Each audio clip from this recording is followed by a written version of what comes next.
Unhappy is he who, in his childhood memories, finds only fear and sorrow. Ungrateful is he who turns his gaze to solitary hours spent in vast and gloomy enclosures, brown, hallucinating curtains, rows of ancient volumes, and the terrifying vigilance in the shade of incommensurate, grotesque trees, loaded with entanglements that silently shake their twisted branches aloft. Such was my lot, such were the gods' designs for me, stunned, frustrated, sterile, ruined. Yet I feel a strange satisfaction, and I clench my teeth with despair at those few, marred recollections whenever my mind threatens to go further, to the other.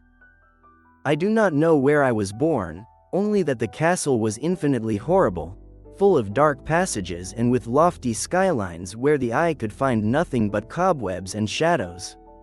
The stones of the creaking corridors were always odiously damp, and everywhere there was a cursed smell, as of piles of corpses of dead generations. There was never light, so I used to light candles and stare fixedly at them in search of relief. Outside, the sun did not shine either, for those terrible trees rose above the highest tower. One single black tower rose above the branches and thrust into the open, unknown sky. It was almost in ruins, and one could ascend it only by scaling a steep and impossible wall. I must have lived years in that place, but I cannot measure time. Living beings must have tended to my needs. Yet I cannot remember any person except myself, nor any creature except rats, bats, and spiders, all silent.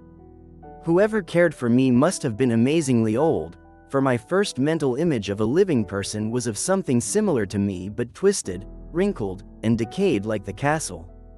To me, the bones and skeletons scattered in the crypts dug deep into the foundations were not grotesque. In my fancy I associated them with everyday events and found them more real than the colored figures of living beings I saw in many vague books. From those books I learned all I know. Some master urged me, or guided me, and I do not remember having heard human voices in all those years, not even my own. Though I had read of the spoken word, I never thought to speak aloud. My appearance was a foreign question to my mind, for there were no mirrors in the castle, and by instinct I imagined myself as one of the young figures I had seen drawn or painted in those books. I knew I was young because of how little I remembered. Outside, lying in a rotten pit beneath those dark mute trees, I spent hours dreaming of what I had read. I longed to see myself among happy people in the sunny world beyond the endless forest. Once I tried to escape that forest, but as I moved away from the castle the shadows thickened and the air grew heavy with mounting dread, so that I would run frantically along the path lest I be lost in a labyrinth of gloomy silence. Through endless twilight I dreamed and waited, though I knew not for what. Until, in my black solitude, the yearning for light became so frantic I could no longer remain inactive. My supplicating hands rose toward that single ruined tower that pierced the sky above the trees. At last I resolved to climb it, though I might fall. Better to glimpse some sky and seem, for a moment, than to live without ever having beheld the day. In the damp twilight I climbed the steep stone steps until they ended, and from there, squeezing through small openings where I could barely set a foot, I continued my dangerous ascent. That cylindrical tower was rocky, inert, steepless, black, ruinous, and lonely, haunted by the mute whine of frightened bats. Yet more dreadful was the slowness of my progress. No matter how much I climbed, the darkness did not lift, and a new cold, like a venerable and haunted gloom, invaded me. Shivering, I wondered why no light reached me. If I had dared, I would have looked down. It felt as if night had fallen upon me. With my free hand I sought the sill of a window by which to spy upward and gauge my height. After an endless and frightening blind ascent through that concave precipice, my head at last touched something solid. I knew then I had won a terrace, or at least some kind of floor. Reaching out in the dark I found an obstacle of stone and immovability.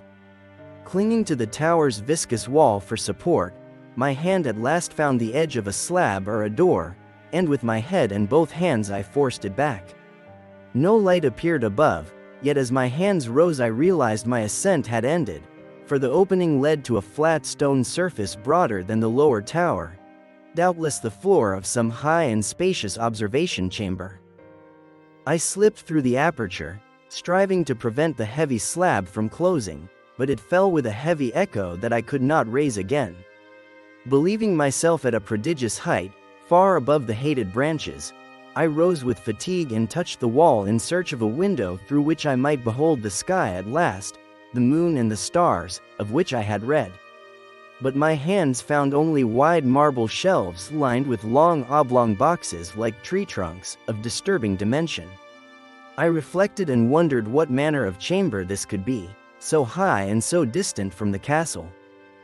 Suddenly my hands struck the frame of a door, from which a rusty stone plank hung, its face carved with strange incisions.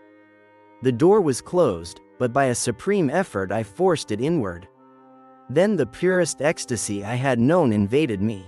Through an iron-barred ornament at the end of a stair of stained stone that rose from the newly discovered doorway, the full moon shone brilliantly in its splendor.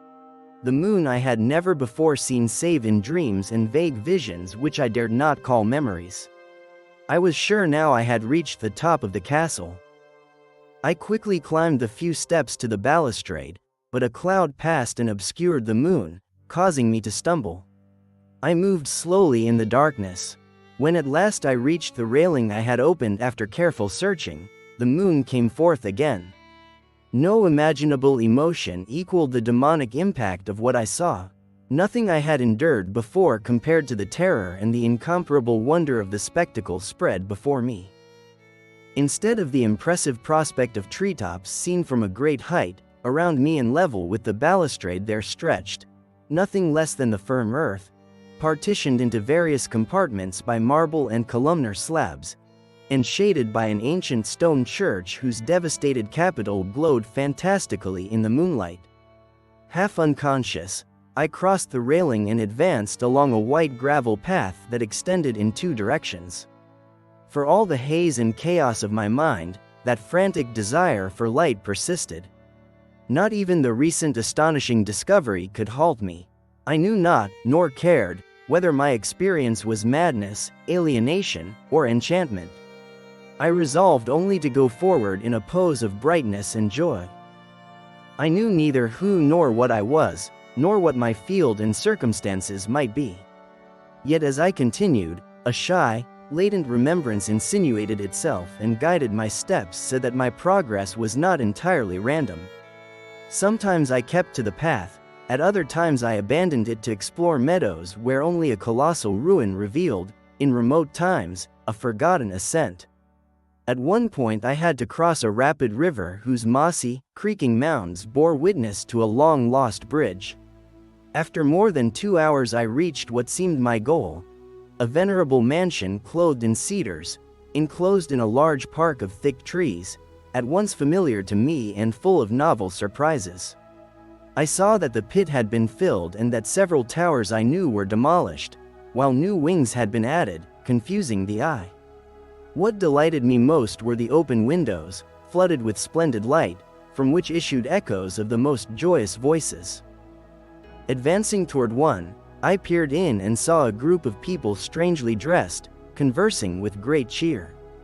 Having never heard the human voice, I could only vaguely guess their speech from their gestures. Some faces awakened very remote memories, others were wholly alien. I leapt through the window into a brilliantly lit room, my mind leaping from hope to dark disheartenment. The nightmare followed quickly. No sooner had I crossed the threshold than a terror of such intensity seized the company that it distorted their faces and tore the most frightened screams from every throat. Pandemonium ensued. Amid the shrieks and panic, many were borne away by those who fled, some covering their eyes and running blindly, overturning furniture and striking the walls in a desperate attempt to reach the many doors. Alone and stunned in the brilliant room, I listened to the echoes of those shattering screams growing faint. I began to tremble, thinking the thing that had terrified them might be stalking me unseen. At first the place seemed empty, but when I made for one of the alcoves I perceived a presence, a faint motion beyond a golden arch leading to another chamber like the first. As I approached, the presence grew clearer, and then, with the first and last sound I ever made, a horrendous cry burst from me. It repelled me almost as much as its monstrous cause. Before me stood the inconceivable, the indescribable, the unthinkable monster that, by its mere appearance, had transformed a happy assembly into a horde of delirious fugitives. I cannot say what form it bore, for it was a compound of all that is impure, dreadful, abnormal, and detestable. It was a phantasmagoria of rottenness, greed, and desolation, the viscous image of corruption, the atrocious nakedness of something the merciful earth should hide forever. God knows it was not of this world, or at least had ceased to be so.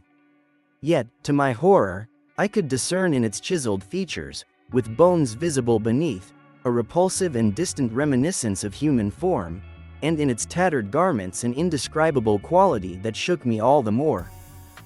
I was almost paralyzed, though not so much as to prevent a weak effort at flight, a backward leap that could not break the spell in which the monster held me speechless and nameless. My eyes, haunted by its glassy, disgusting stare, refused to close. The terrible shape, after the first impact, grew yet more confused. I tried to raise a hand and dispel the vision, but my arm scarcely obeyed me.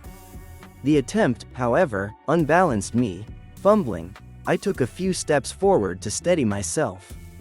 In doing so, I acquired the ghastly notion of the thing's proximity, for its filthy breathing was almost audible. Half mad, I managed to extend a hand to touch the malignant apparition as it advanced beneath the golden arch. Suddenly my fingers met the rotten extremity the monster thrust out. I did not scream, but all the satanic winds in the night screamed for me. At that instant an avalanche of alien memories fell upon my mind. I knew then everything that had happened. I remembered beyond the terrifying castle and its trees. I recognized the building in which I stood. I recognized the most dreadful truth, the empty abomination that lurked before me, looking upon me with disdain as I withdrew my stained fingers from it. But in the cosmos there is balm as well as bitterness, and that balm is oblivion. In the supreme horror of that moment I forgot what had terrified me, and the burst of memory dissolved into a chaos of repeated images. As if in a dream, I fled that ghostly and maddening house and ran silently into the moonlight.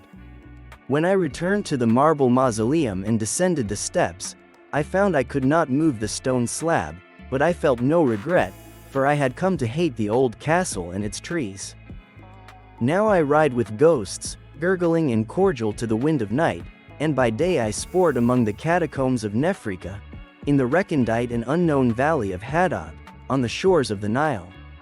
I know that light is not for me, save the moonlight over the tombs of Nebrock, as joy is not for me save for the unnamed festivities of Nitocris beneath the Great Pyramid. Yet in my new, wild freedom I almost relish the bitterness of alienation, for although oblivion has given me calm, I do not forget that I am a stranger, a foreigner to this age and to all who are still men. This is what I learned when, within that great golden frame, I stretched out my fingers and touched the cold, inexorable surface of the polished mirror.